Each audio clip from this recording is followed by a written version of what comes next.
सभी भक्तजनों को ये सूचना जो जल्द से जल्द आप सभी भक्तगण अपने अपने घर को छोड़ करके इस कथा पंडाल में पहुंचारे। जो 6 दिनों से श्रीमद् भागवत कथा ज्ञान महायज्ञ का कथा श्रवण करा रही थी, ऐसी परम पूज्या देवी जी इस कथा पंडाल में पधार चुकी है और कुछ ही क्षण में व्यासासीन होकर के हम सभी को श्रीमद् भागवत कथा ज्ञान यज्ञ की जो अंतिम कथा है वो अंतिम कथा हम सभी को रसपान कराएगी। कोई बात नहीं है, आप 6 दिवस तक नहीं आ पाए हैं तो कोई दिक्कत नहीं है। कम से कम आज अपने आलस्य को, प्रमाद को त्याग करके और बिना विलंब किए जल्द से जल्द आप इस कथा पंडाल में पधारे। ये ज्ञान रूपी गंगा जो बह रही है ये सबके लिए बह रही है। ये भागवत कथा ये नहीं देखती है जो ये किसको तारेगी किसको नहीं तारेगी। ये सबको बता दूं, जो भगवान के चरणों में यहाँ आएगा, कथा श्रवण करेगा, भागवत कथा उस सबको तारेगी। तो मन में ऐसी भेद न रखे और भगवान के चरणों में सब बराबर है। तो आप से बारंबार आग्रह, हमें क्या है, हम 6 दिनों से आप सभी को आवाज दे रहे हैं, आगाज कर रहे हैं और इस आगाज को सुन कर जो आ रहे हैं, कथा श्रवण कर रहे हैं, वो अपनी भलाई कर रहे हैं। भला हमें क्या देगा। फिर भी एक जो ब्राह्मणों का, जो एक संतों का, एक ब्राह्मणों का जो कर्म है वो हम कर्म से पीछे नहीं हट रहे हैं। हम बार बार प्रतिदिन आगाज देते रहेंगे और ब्राह्मणों का, संतों का तो ये कार्य ही है जो आपके नगर में, आपके सोसाइटी में, आपके शहर में आकर के आपको, आप जो अधर्म पे जा रहे हैं उसको आगाज दे करके, आवाज दे करके आपको धर्म पर लाए। आपके जीवन में, आपको जीवन को बिगाड़ने वाले तो बहुत मिल जाएंगे, बुरी आदतें दिलाने वाले बहुत मिल जाएंगे आपको, लेकिन आपको आपके जीवन सुधारने के लिए आपके माता पिता, आपके गुरु और आपके ब्राह्मण ही आपको धर्म की तरफ मोड़ेगा। आइए, देवी जी पूजन कर रही है। सच्चिदानंद रूपाय विश्वोत्पत्त्यादि हेतवे तापत्रय विनाशाय श्री कृष्णाय वयं नुमः।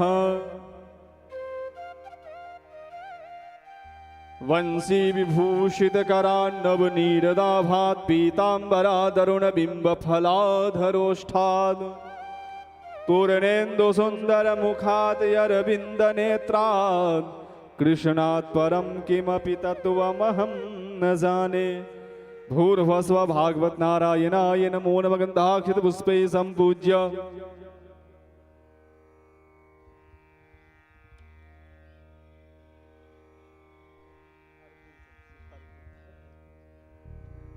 और आज कथा का सप्तम दिवस और सप्तम दिवस के प्रथम बेला, और उस प्रथम बेला में हमारे मुख्य यजमान हरफूल चंद जी जाट पोथी पूजन देवी जी का स्वागत कर रहे हैं। कृष्णाय वासुदेवाय देवकी नंदनाय च नंद गोप कुमाराय गोविंदाय नमो नमः। भूर्भुवस्व बालकृष्णाय नमो नमः। तुलसी देव्यै नमो नमः। भूर्भुवस्वः भगवत्यै नमो नमः। गंधाक्षत पुष्पैः संपूज्य अब आइए आरती प्रज्वलित करें।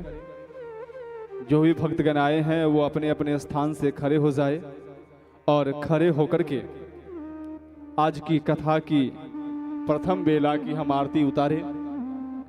ओम चंद्रमा मनसो जात शिक्षो सूर्यो अजायत श्रोत्राद्वायुश्च प्राणश्च मुखादग्निरजायत। भूर्भुवस्व ज्वालामालिन्यै नमः। रत्नेश्वर्यै नमः। गंधाक्षत पुष्पै संपूज्य चंद्रमा मनसो जात चक्षुः सूर्यो अजायत श्रोत्राद्वायुश्च प्राणश्च मुखा दग्निरजायत ज्वाला मालिन्ये नमः रत्नैश्वर्यै नमः। आइए आरती प्रारंभ करें। तो हमारे यहाँ गांव से भी जो मेरी माताएं बहनें आई हैं उनसे भी आग्रह जो आप भी आ जाए, और आज की कथा में जो हमारे कटोदरा से अतिथि लोग आए हैं मैं उनसे भी आग्रह करूंगा कि वो भी आकर के ऊपर आरती उतारे। श्री बांके बिहारी तेरी आरती गाओ, श्री बांके बिहारी तेरी आरती गाओ, आरती गाओ प्यारे आपको मनाओ, आरती गाओ प्यारे आपको मनाओ, श्री बांके बिहारी तेरी आरती गाओ, श्री बांके बिहारी तेरी आरती गाओ।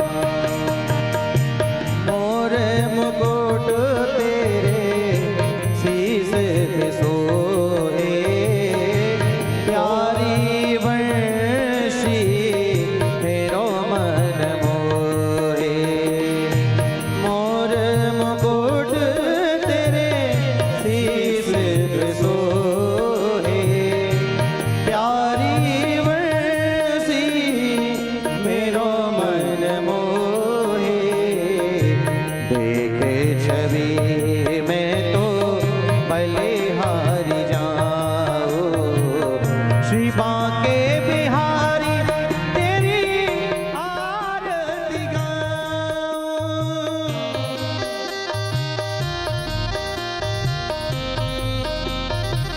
बोलो बांके बिहारी लाल की।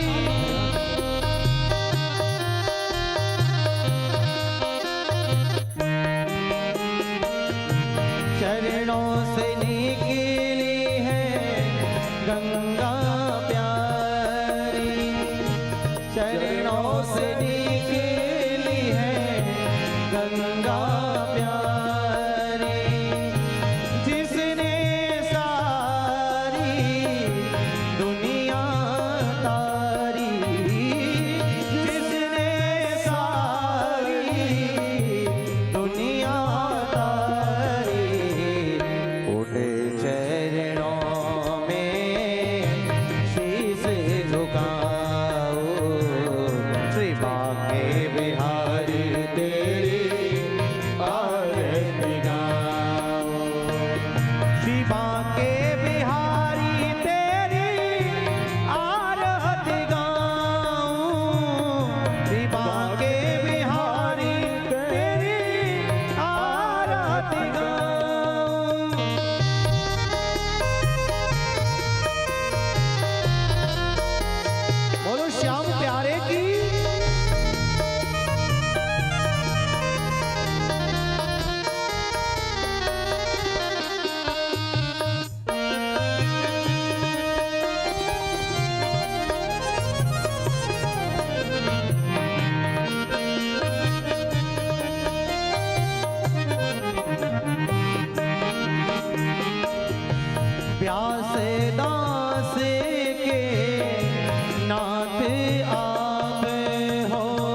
राम राम हरे हरे, हरे कृष्णा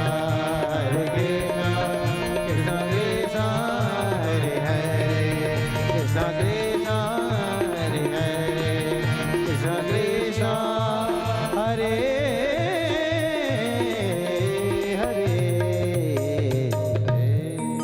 यानि कानि च पापानि जन्मान्तरकृतानि च तानि सर्वाणि नश्यन्तो प्रदक्षिणां पदे पदे पुष्पै देवतायवन्दनं सर्वदेवतायवन्दनं दशूर्दीक्षोऽपि आत्माभि परमात्माभि गुरोरिवन्दनं स्वात्म कल्याणार्थे आत्माभिवन्दनं दशूर्दीक्षोऽपि वन्दनं।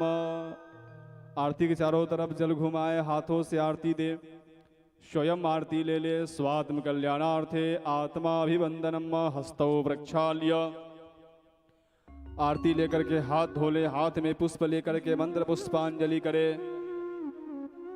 ओम विश्वतश्चक्षुरुतव्यसवतो मुखो विश्वतो बाहुरुतव्यसवतसपात शम्बाहुव्यान्दमति सम्पततेर्द्यावा भूमि जनयन् देव एकः। नाना सुगंधि पुष्पाणि यथा कालोद्भवानि च पुष्पांजलिर्मया दत्तं गृहाण परमेश्वर। भूर्भस्व भागवत नारायणाय मंत्र पुष्पांजलिं समर्पयामि। आवाहनं न जानामि तवार्चनं पूजां ते न जानामि।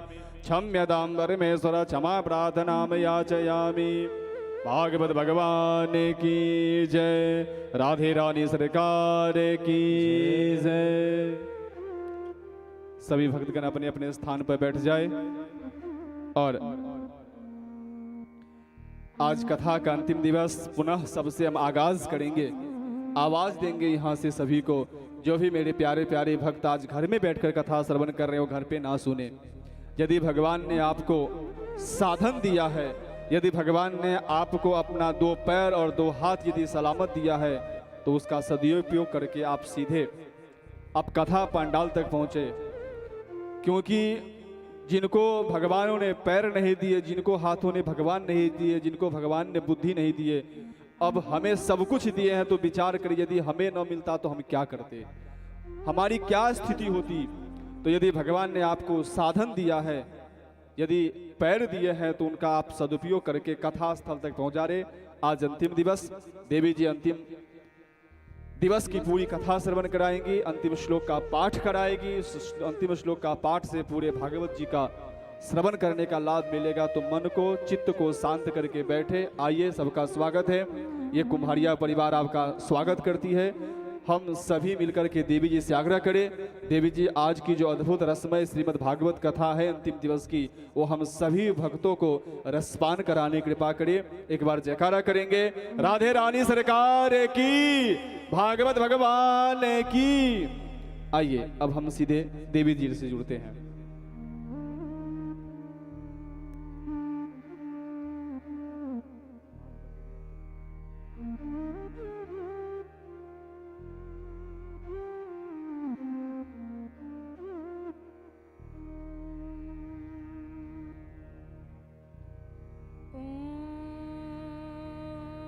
स्वस्ति श्री गणेशाय नमः। ओम स्वस्ति श्री सरस्वत्यै नमः।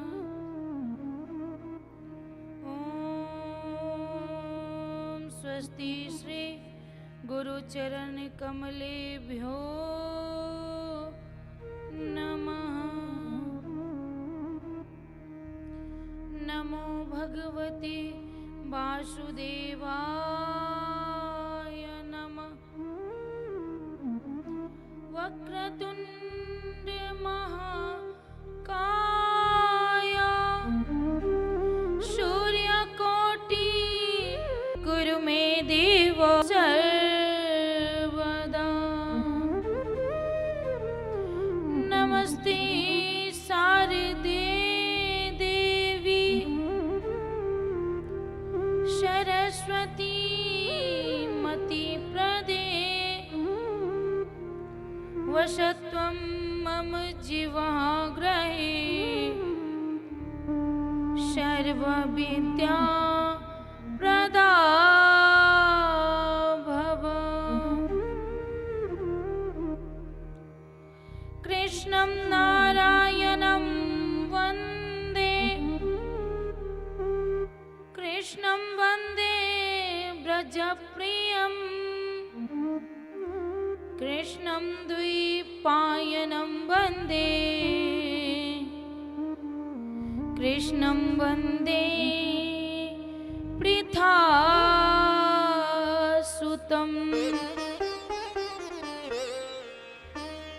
सच्चिदानन्दरूपाय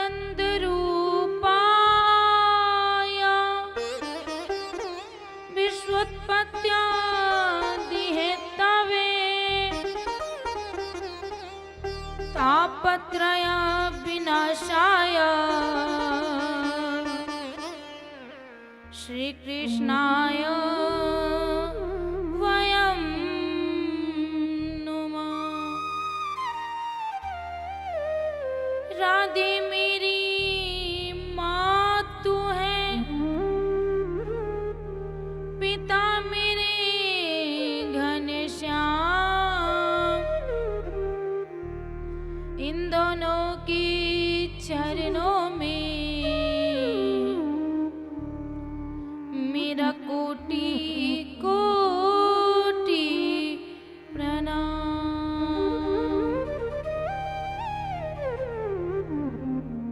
राधे मेरी स्वामिनी, मैं राधे जू की दास, जन्म जन्म मोहि राखियो श्री चरणन में बास। मेरे प्यारे मोहना, मोह मन गयो समार, तेरा मुख देखे बिना मोहे कछु नाही सोहाय। लेति सदा सुधी दीन की, सहज दया के धाम, जननी जनक इस जीव के प्रभु श्री सीता राम। प्रेम से बोलिए रामचंद्र भगवान की जय। श्री बांके बिहारी लाल की जय। राधा रानी सरकार की जय सुखदेव जी महाराज की जय। व्यास जी महाराज की जय। जय जय श्री राधे श्याम। आइए अपने मन वाणी को पवित्र करने के लिए तालियां बजाते हुए हमारे साथ बड़ी श्रद्धा से भगवान का गुणगान करते हैं। राधा रानी की जय, महारानी की जय। राधा रानी की जय, महारानी की जय। राधा रानी की जय, महारानी की जय। राधा रानी की जय, महारानी की जय। बोलो बरसाने वाली की जय जय जय। बोलो बरसाने वाली की जय जय जय। बोलो बरसाने वाली की जय जय जय।